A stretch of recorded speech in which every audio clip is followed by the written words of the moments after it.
the Who's On podcast here in Charlotte, North Carolina for the ACC Tipoff. You know this guy to my left here. It's David Teel from the Virginia-Pilot. David, a lot going on here today. Coming up on the podcast real quick, got UVA men's basketball coach Ryan Odom, guards Malik, Dallin Hall, ESPN Seth Greenberg, and another familiar face in former UVA guard Dai Dai Ames, who's here with the Cal Golden Bears, of course. Yeah, so you're telling me I'm dumbing down the podcast, given all your other guests. We're starting with you, and we build up from here, right? No, but let's take just a picture at this UVA team right now. We've heard from Ryan Odom a couple times since he's taken over. It's a nice sight to kind of have some talk in the off season. But what is just your impression of this Virginia team right now? It's a lot of new faces, a lot of question marks about can you pull a team together like that. But what's your impression of this team right now? Well, number one, the newness of it, that's the way of the world in college basketball. And to the university's credit and to Ryan Odom's credit, they have embraced those changes. They haven't run from them, they've run toward them. And you can see it in the investment, in player compensation, and in the athletes they were able to procure with that. And yes, it's a new team, but it is a very promising team that I would imagine, Preston, when the ACC preseason poll comes out next week, I'd be surprised if Virginia's not in the top 5.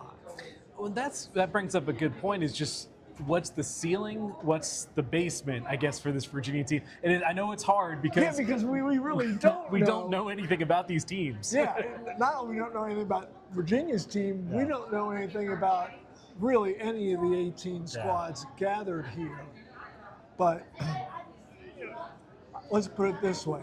I think the ceiling is higher than the floor is low. Does that make sense? Yeah. I think there's a lot more promise here than there is downside. Yeah, and we're walking around, this, beautiful hotel here. We see Will Wade in the NC State gear. We see Jay Lucas now at Miami. Luke Locke's at Florida State. There's a lot of new faces and a lot of new energy, it feels like, around ACC basketball this year. There is, and it's a modernized approach that I think everyone is bringing. I think you also see that personified in John Shire, at Duke, who's obviously had success in his 3 seasons since succeeding Mike Krzyzewski reached the national championship game last year. Yeah, I mean, in UNC, they're changing up how they do it. They're now adopting a more pro model. We don't have to talk about football today, David. We're talking about basketball. I think the Tar Heels would approve of that decision. But yes, Hubert Davis and his program have pivoted to they have a general manager on board with Tar Heel roots. And they did go out in the portal and spend some money, specifically on Henry Visar. And one thing we heard from Hubert Davis all last year, it was so foreign to him given his history with the program, is they were small. Yeah. They didn't have bigs. They couldn't dominate people on the glass like they always have. Well, that's changed. Yeah. They went out and got them some bigs. Yeah. I think Visar is probably one of the more promising bigs in the league just this coming year.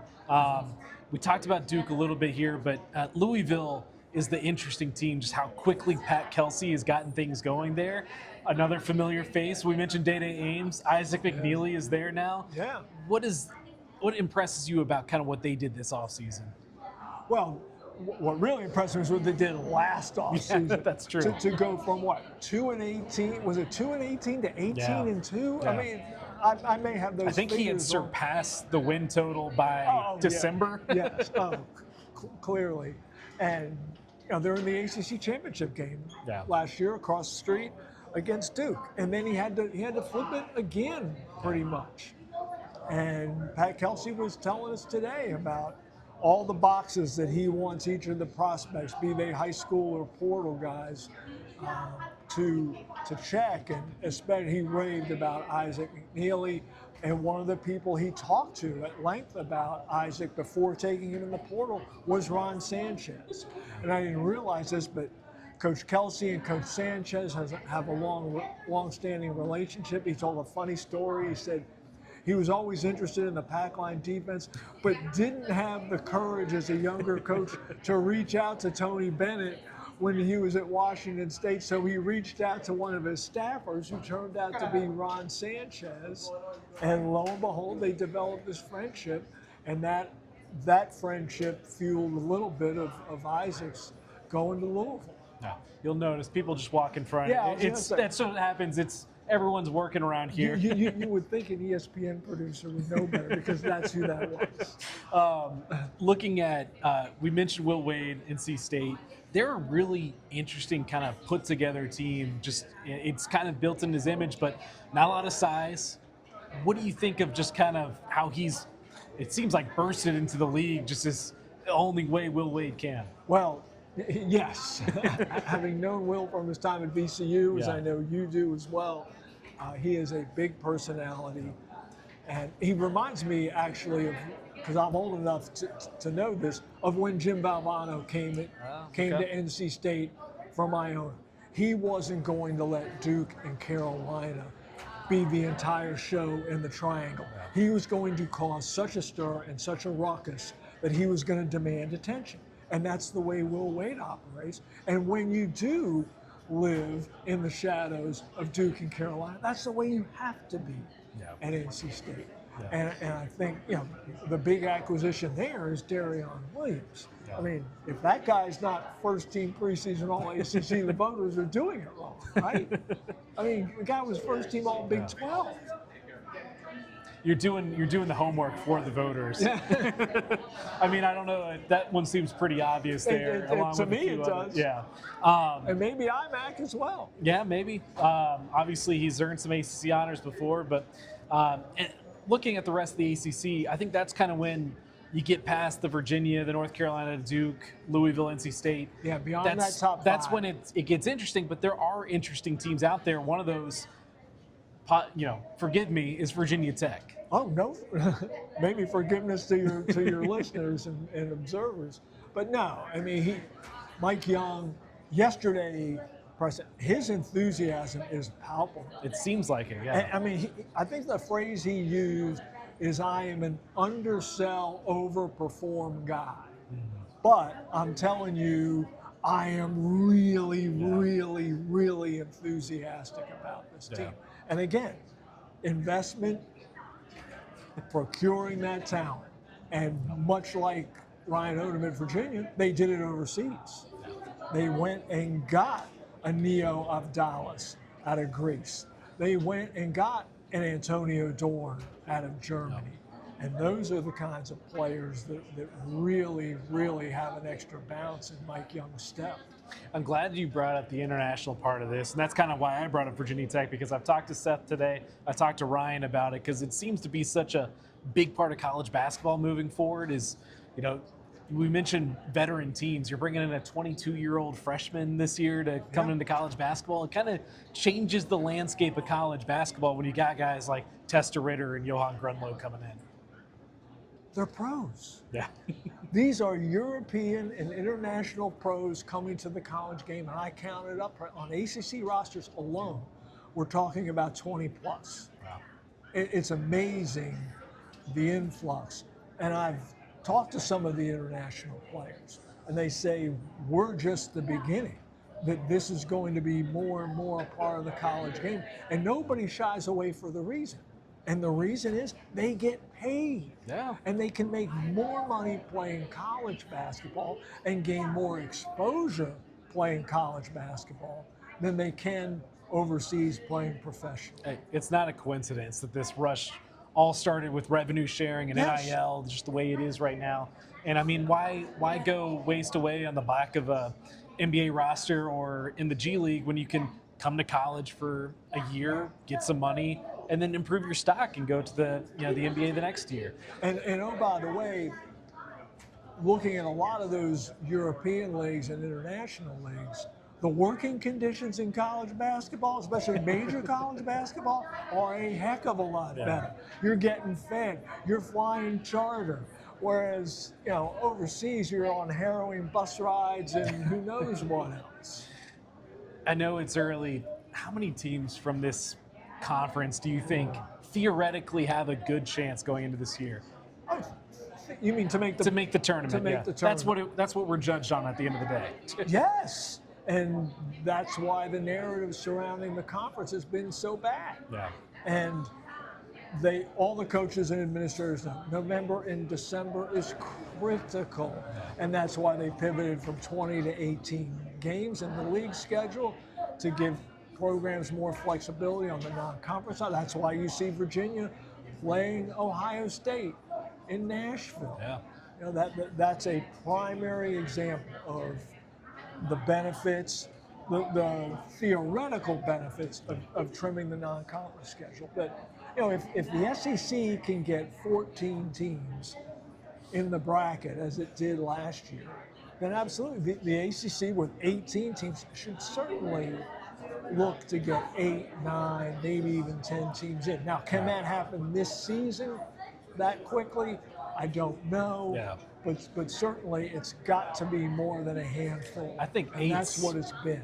8's got to be the target. I think that's a healthy number for the conference, you know, on a yearly basis. You know, we're not exactly in the days of, I can't remember what years it was, but for the ACC was putting 10 plus teams in the NCAA tournament, but it's been a while. Or like 2019 when 3 of the 4 number 1 seeds, including the eventual It seems like yesterday, champions. but it also seems like maybe 15 years ago. Exactly. It's been crazy, but this Virginia team, just to bring it full circle back here, Sure. Is there one thing that you're most curious about this team outside of the chemistry? We talk about that ad nauseum, but anything that you're curious about? DeRitter. Okay. I mean, to boil it down, I'm just so eager to see him play because we've heard so much about him. Yeah, you can watch the YouTube and all that, but it doesn't do it justice. And then just to see just the stylistic change and transition from Tony Bennett / Ron Sanchez to Ryan Odom. It's going to be different. Watching the fans respond to that. You know, there's not going to be as many shot clock violations to cheer for in JPJ, and I think the fan base is going to be okay with that. Yeah, I think there's after last season, they're fine with whatever as long as it's winning basketball games. As long as it's winning.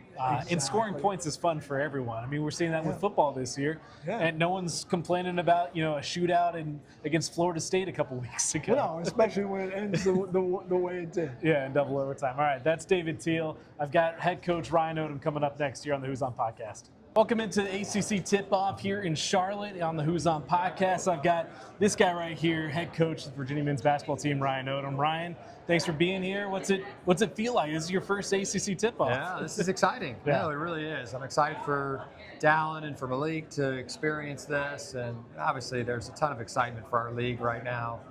I think the coaches and staffs have put together some excellent rosters, and I think everybody's kind of ready to go now. Yeah, y'all, you've had a tough task of trying to introduce this team with so many new pieces to the Virginia fan base. You did the proving grounds, but what do you think defines this team so far that you've been around them? Yeah, I think the character, first and foremost. I've been really impressed, with the guys overall. Personally, they look out for one another. They compete really hard. They're trying to chase excellence every day that we're in the gym together, or even outside of the gym academically. And so it's been really fun to watch them get acclimated to UVA, to Charlottesville, and most importantly themselves. And they're a pretty tight group so far to have all been new. Yeah. You look at this team and kind of how it's put together, a lot of shooting, a lot of ball handlers. Is this kind of what you envision this first team looking like, kind of the pieces that you have? Yeah, you never know how it's going to shake out, especially when you have that much turnover in one season. But for us, I thought our staff, did a really nice job of putting together, quality pieces that match one another, and size, for each position, skill level certainly is always really, really important. And I think they're going to complement one another. You look at the international guys. I know we've talked about them so often, but it's kind of the international man of mystery because you're seeing them kind of in person for the first time. What do Tess and Johan kind of look like in this program? They're different, from one another. One, is 19 years old and 7 feet and extremely talented. Can shoot the basketball, can block shots. Tess, is a little bit older, more seasoned. We call him the tank, because he's kind of a bully at times, but one of the best guys off the court, and so again, those two will complement each other, really, really well. Looking at, I think back at your introductory press conference, I asked you about kind of this new landscape of college basketball, but the general manager model that's kind of going around. Yep. I know that was something on the plate for maybe after this first roster. Where do you kind of see that position? Yeah, I think eventually, it will happen for us. So we have not, tabled it at all or moved in another direction. We have someone on our staff, and Griff Aldrich, who's obviously went to UVA law. He's familiar from a contractual standpoint, things that are really important as you're going through the transfer portal and dealing with those types of things. And so we have that experience there that we need, and the staff is recruited together for a while and familiar with the area and just the ACC geographic footprint as it sits now. And but that doesn't mean that it couldn't be beneficial for us, long term. And I wanted to get through the first recruiting period iteration at Virginia before moving in that direction. You look at the ACC, so many new faces coming in. Will Wade on NC State. Jay Lucas, not a new face of the ACC, but down in Miami. Luke Locks at Florida State. What do you think of where this conference is right now? Yeah, we're really excited about the conference. I mean, obviously, great coaches throughout our league, and just been really impressed in our conference meetings. Getting a chance. Some I know really well, others just kind of getting to know. But really competitive group, and I think each athletic director / coaching staff has really refocused for the ACC this year. I think done a nice job of putting some excellent rosters together that's going to make ACC basketball this year really fun. Last thing, I talked to Seth Greenberg. That interview's coming later on the podcast, but he mentioned some bunk beds. Who had top bunk? Who had bottom bunk? It was twin beds, not bunk. Twin beds, all right, side by side. But I was fortunate enough to get a chance to meet him at a very young age, ironically in Charlottesville when he was with UVA, and Coach Holland and my father. 1984, what a year that was, Final Four. Came the right time. And then reconnected with him later in life, and certainly have always, stayed in touch, and so appreciative of him helping me get into business. Ryan, I know you got a lot more on your plate today. We've got basketball season just around the corner. You got some scrimmages coming up, but I appreciate you stopping by here on the Who's On Podcast. Absolutely. Man. Welcome back into the Who's On Podcast. I'm here in Charlotte at ACC Tipoff. I've got the man, ESPN, Seth Greenberg, joining me now, and I wanted to talk about your former roommate way back in the day. I know you were there in 83, 84. I think I got the years right. Yes, at UVA, and then 7 years with Odom on your staff at Virginia Tech. Tell me about Ryan, just as you've seen him throughout the years. Well, obviously the first time I spent a lot of time with him was when, before I found an apartment in Charlottesville. Yeah. I lived with the Odoms for about 3 weeks, and there was bunk beds. Ryan at the top, I had the bottom. Miss Odom, Lynn, she literally took care of me. It was kind of a tough move from Pittsburgh after getting let go, and Dave was so gracious. Dave helped me get the job with Coach Holland. I tell people all the time, I mean, that time and that 1 year at Virginia, in a lot of ways shaped who I am today and changed my life. But, Ryan, my fondest memory of Ryan back then really was in the evening, like I'd go over to the Odom's house for dinner, and Ryan, after dinner, we'd go downstairs and watch TV, and Ryan had the ability to imitate every single free throw shooter on the team. So we would just like fire in Oldham Polonase and boom, right to the number. Tom Sheehy, boom, Othell Wilson. And he could actually imitate every one of those guys on a Nerf basket. So that's going to be a challenge for you guys to get him to. I was going to say, I'm going to have do to that ask one him. more time. But I think that the interesting thing about Ryan is played for a great college coach. Yeah. His dad is a Hall of Fame coach, in my opinion. He didn't miss any steps. He came up in a basketball environment, which is in a lot of ways being just surrounded by the game, but he also embraced the journey. He didn't miss any steps. So he was my graduate assistant first at South Florida before he went on with Jeff Jones. He was a Division II coach before he was a Division I coach. So when you don't miss any steps, you learn to make mistakes and play through your mistakes. You also learn to develop an identity and kind of understand what you're comfortable. Like I always say, who are you and how do you win? He has a very good understanding, and it's evolved. How he's playing has evolved through the years to the point where he surely has an identity offensively, defensively. So I'm just really proud of him. Seeing his smile, I think it was just a couple of weeks ago, it might have been at the football stadium when he was introduced. And listening to him here, he fell in love with basketball at Virginia. I mean, he lived literally right around the corner from U-Haul. And those were some really, really exciting times. So it's pretty cool. Is it a full circle moment, kind of seeing him come back around and now as the head coach of Virginia for you? Oh, without a doubt. I mean, I always tell Coach Odom, Dave, was going to be the next head coach at Virginia following Coach Holland. And obviously the great success he had at, Wake Forest, he had an incredible career. But I just thought that Dave and now Ryan, fit is really important. Yeah. Fit is really important. And Ryan is a great fit because he understands the history, tradition, the lawn, being a first year. I mean, he understands everything there is about the university first, before even, being the head basketball coach at Virginia. I think we've talked about it enough, but we know it's going to be a much different style of basketball coming up this year. Is it going to be a little bit of a culture shock seeing kind of what Ryan brings into Charlottesville this season? I don't think it'll be culture shock in that because that's how he plays and that's what he was hired to do. He's not reinventing himself by saying, well, I'm going to play differently than Coach Bennett.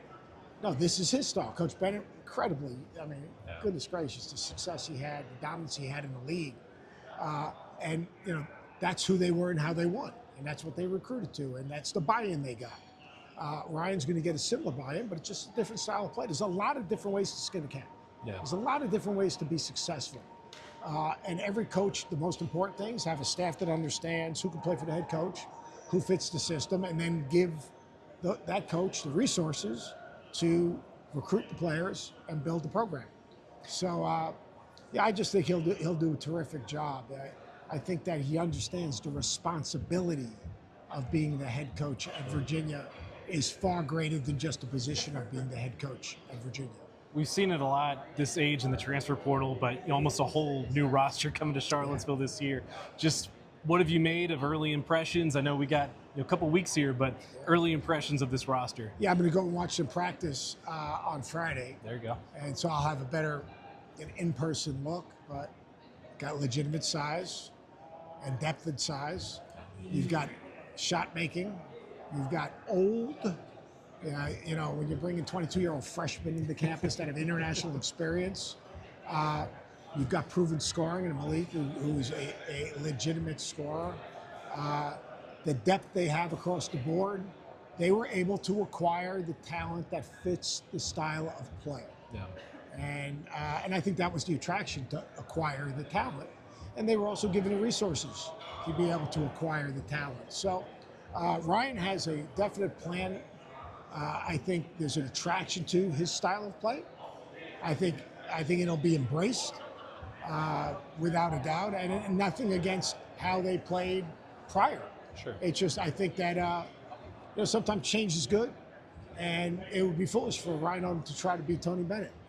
Ryan Odom's got to be Ryan Odom. Yeah. And he's got to play a style of basketball that he is comfortable with and feels like he can be successful with, which he has been. So, you don't do what he's been able to do at the different places, including Division II, without kind of sharpening the knife of understanding exactly who you want to be. And I think that it's going to be an exciting time. I mean, I think JPJ will be jumping.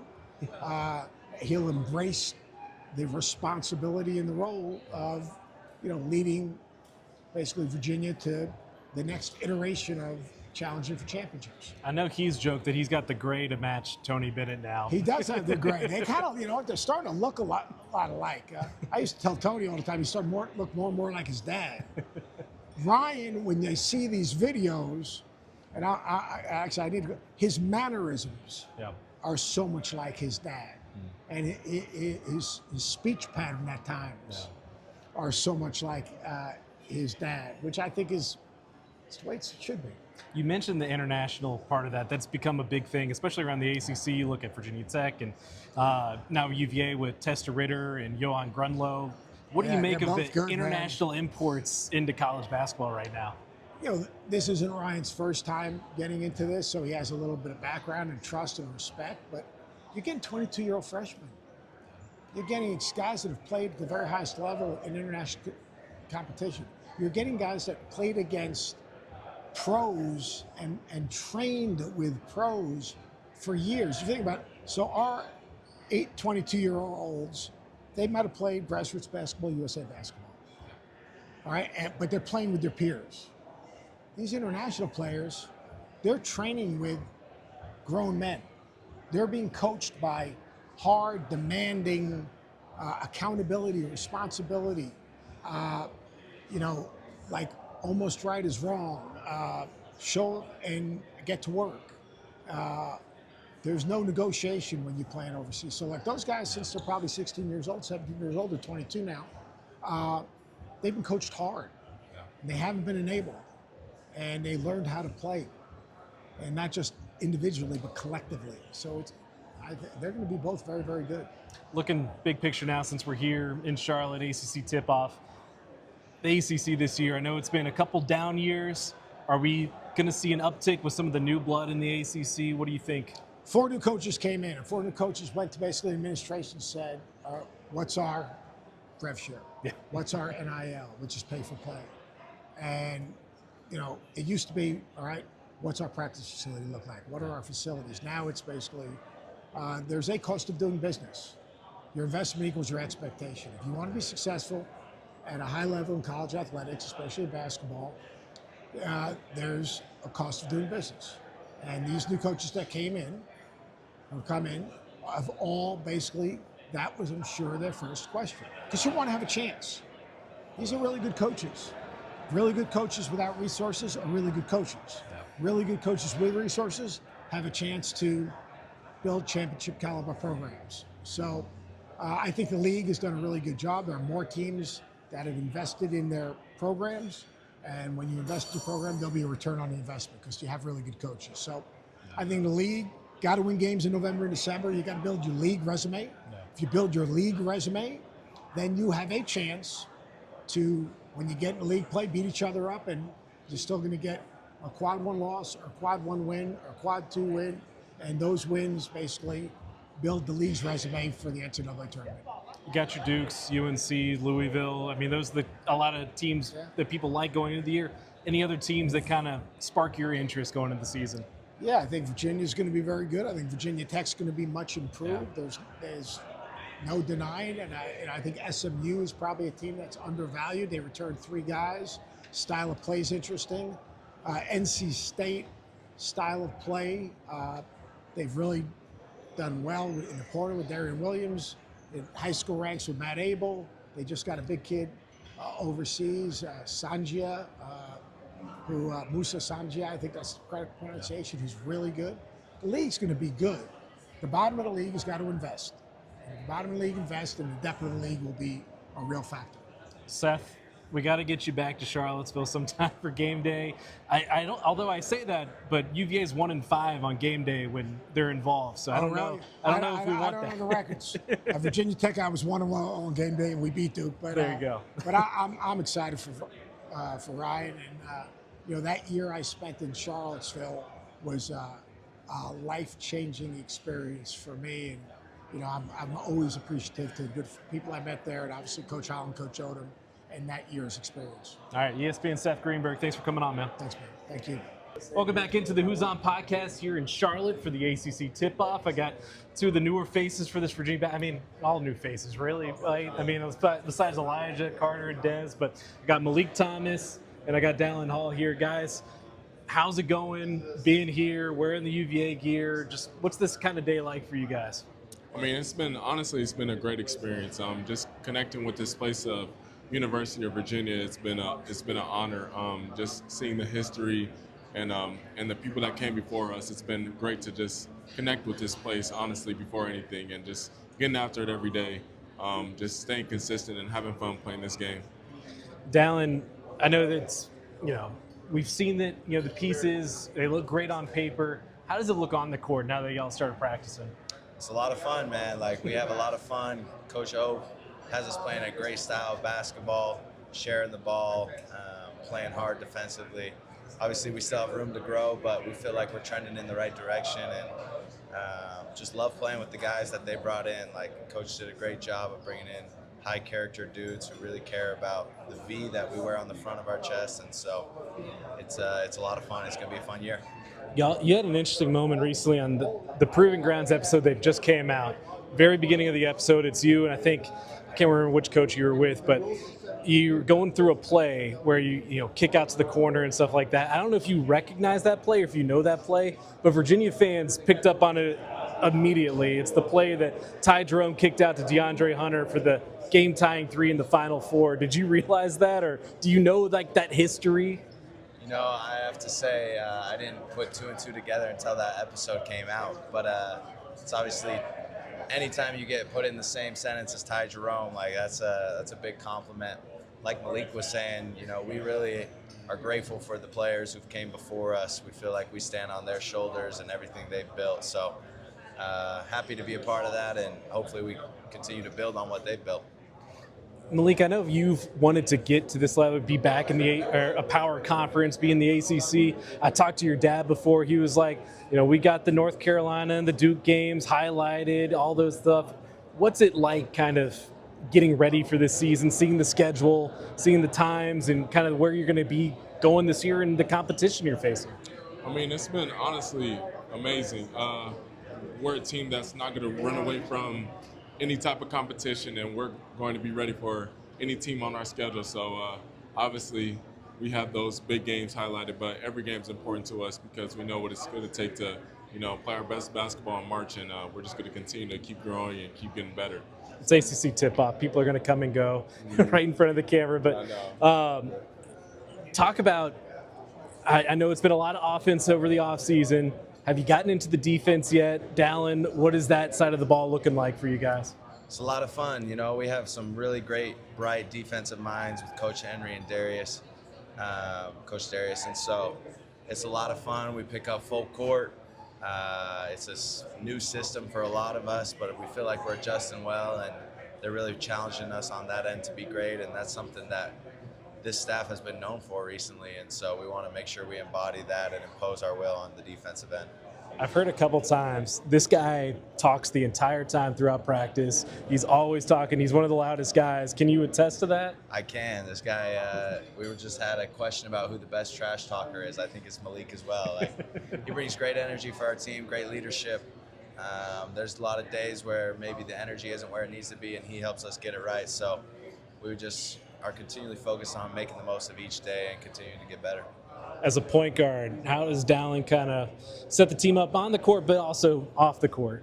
I mean, Dallin is a world-class just human being at heart. I mean, just the kind of person he is just, he naturally connects everybody and naturally just has an eye for just knowing what to say and when to say it. So, I mean, he's a great point guard on the court, but he's an even better point guard off the court, just orchestrating team meals and team gatherings and just making sure everybody just hangs out and just has some fun outside of basketball.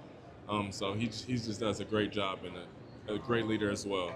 Last thing is, a lot of people talk about so many new faces on this team. How do you kind of come together and get ready? I'm sure that's the question y'all are going to get a lot today with as many new faces on this team. How is that process going? And I mean, is it something that y'all think about much? I mean, yeah, obviously this is how college basketball is trending. Just a lot of new faces, but I think it goes back to the quality of people we have, high character guys. So when something goes wrong, that we know how to connect with each other and connect with the people around us, because we know that we're going to lean on the brother next to us, when someone's not having their best day. So it's been honestly great just seeing all the new faces come along and how well we gel together. Dallin, same thing. Just how has that process gone? What what have y'all done to kind of make it a little bit smoother, I guess? Yeah, I mean, our 2 goals going into the summer was to really connect with one another. And that's been a lot of off-the-court time, doing activities together, whether that's bowling. Like, we didn't realize we had some incredible bowlers on the team, or, paintball, just different things, trying to get together. And our second goal was to really connect to the place. And we feel like, to UVA, I should say. And obviously the people who've come before us have made an incredible program, and we want to build on that. And so we've taken the time to explore grounds and learn more about UVA history, hear from some of the greats who have walked through UVA basketball. And so we've just tried to combine all that to an overall buy-in to what we're trying to do here at UVA. Well, guys, I know y'all got a lot more left on your plate today, but I appreciate you coming on here. That's Malik Thomas, Yes, sir. Dallin Hall. We'll see Thank y'all you in a for couple having weeks us. back in Charlottesville. Welcome back into the Who's On podcast here in Charlotte for the ACC Tipoff. Familiar face here for a lot of Virginia fans. I got Dai Dai Ames here, now with the Cal Golden Bears, just down the road in the ACC, man. How is life treating you out there in the Bay? It's going real good. It's a lot of got to get a lot of getting used to the time and stuff, but it's going real good though. Yeah. Have you looked at that matchup yet? Virginia, Cal, maybe see some, not too many familiar faces, but maybe a couple. What you mean? Just like guys that, Elijah's still there, Yeah. Dez still with the program, some of the guys that you played with last year. You excited to see those guys? Yeah, it's gonna be real fun to come back to Virginia, play them guys. It's gonna be real fun. Yeah. So you've had a career, you've gone to a couple different places. What is kind of your journey taught you so far about this game of basketball? I learned a lot from both schools, all 3 schools actually, because I'm learning from this school right now. But like at Kansas State, I learned how to play more of a point guard role. At Virginia, I played the point guard role, and during the other half of the season, I was more of a scoring role too. So I learned a lot coming from all 2 in this school right here. I got to think that maybe last year one of your maybe favorite moments was that Pitt game on the road where you were just putting up buckets. What do you remember about that game? And are there any other memorable moments from last year? It's crazy. That game, right after the layup line, we was going to the coaches. Somebody had bumped me. Like the other team had bumped me. And I don't know, that just kind of upsetted me a lot. And I feel like that made me more locked in the game. And after that, it's history. That sounds like one of those like Michael Jordan things you hear. It's like, he didn't really slight you, but you use that as motivation in that. Yeah, What was last season like? Because I know, we talked about it last year, I'm sure, but Tony retiring just after this week last year, and kind of everything else the season, with Ron Sanchez and just kind of how that season progressed. What was that experience like? It was kind of hard, but got through it. Stayed confident, and when my time came, I showed why I was supposed to be there. What do you keep in contact with a lot of guys from last year still? Who do you talk to still? Really, everybody. We got a group chat, so we sometimes be texting in the group chat, checking up on each other and stuff. A lot of guys said that experience kind of brought y'all closer as a team, and I guess that shows if y'all are still talking to this day. But Yeah. I mean, was it just a lot more like kind of together time, or just how did that like spur y'all to come closer as a team? Really, it was more like being together. Even during the coaches too. I feel like we had a better relationship with the coaches and the assistant coaches when Tony Bennett left. So I feel like that was a good experience, learning experience. Now at Cal, what are you looking forward to about this season? Really just to win. Coach Massey's gonna give me a lot of freedom to play with. He gives all his players freedom to play with. So really just going out to win and compete. When you entered the transfer portal, what were you looking for, and how do you think you found that at Cal? Main one, I was looking for freedom. A coach that's gonna let me play my game the way I want to play, and then really just win. I want to be a part of a winning team, a winning program. And I feel like California has that. All right, that's a familiar face with Dai Dai Ames, now Cal Golden Bear, but we'll see him this year in ACC play, man. Yes, sir. Appreciate you coming on. Yes, sir.